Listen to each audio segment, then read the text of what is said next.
Daniel stood in the middle of my brand new apartment, arms crossed, jaw tight. His voice sharp with disbelief as he demanded, "Where do we sleep?" I didn't flinch. I stared right back at him and answered, calm but firm, "You don't." The silence that followed was suffocating, thick enough to choke on.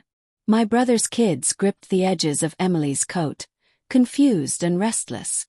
Her husband, Mark, stared at the floor like it might open and swallow him whole. And my father, Richard, looked at me as though I had just committed some kind of betrayal. But, for once, he was standing in the middle of a consequence he couldn't control. My entire life I'd been trained to bend, shrink, and play the family fixer.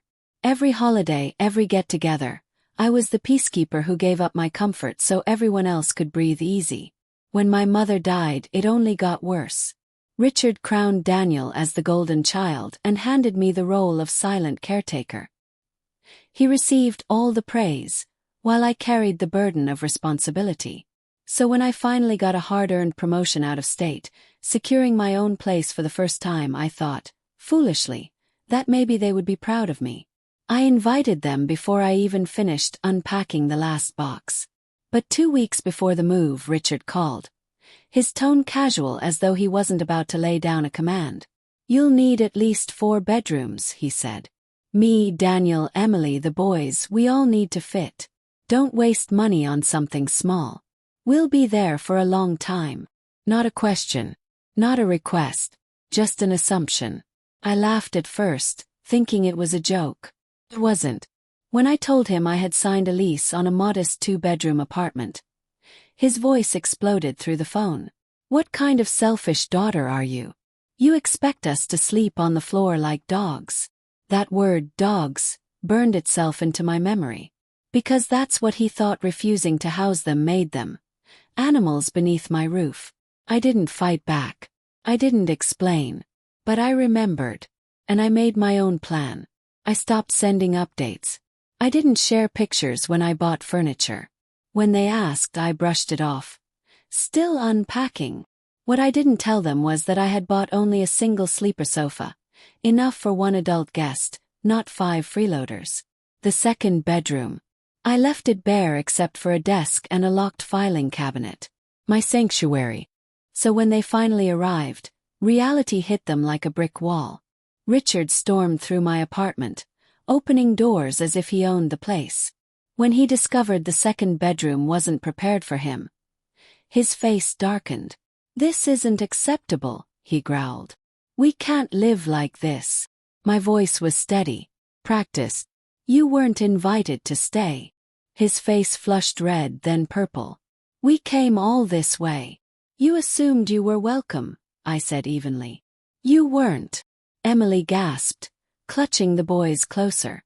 Mark didn't say a word. He never did when it counted. They weren't used to this version of me. The one who had boundaries. The one who had stopped begging for scraps of affection in exchange for endless servitude. They slammed the door behind them that night, expecting me to run after them, to apologize, to fix things. I didn't.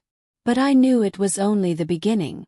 They thought they could manipulate me back into line with guilt, silent treatment, and whispered accusations spread through cousins and aunts. They thought humiliation would bring me crawling. Instead, I stayed quiet. I observed. And then I made my move. At my nephew's birthday, I arrived early. I came with gifts wrapped beautifully, not thrown together like the careless ones Emily used to give my son. I helped set up, played with the kids. I brought a homemade cake. I was present, not for them but for everyone else. Within the hour, the whispers began. "She looks different. She's glowing. Did you hear she bought her own condo?" My father noticed too, that the room respected me without him commanding it, that I no longer lived in his shadow. Then came the final straw. I discovered he had used my name without permission to co-sign a loan for Daniel's car. Fraud. That's when the mask came off completely. Hired a lawyer. Sent a cease and desist. Reported the forgery. The bank froze their account. Richard called me in a frenzy. "You're tearing this family apart," he screamed, venom dripping from every word. I let him rage until his breath ran out. Then I said nothing. Hung up. The day he showed up at my door, wild-eyed, desperate, begging me to fix the mess he created, I didn't let him inside. He stood there stunned, powerless, realizing for the first time that I had quit. He never wanted a daughter. He wanted a servant. And his servant was gone. Walking away wasn't painless. It was surgery.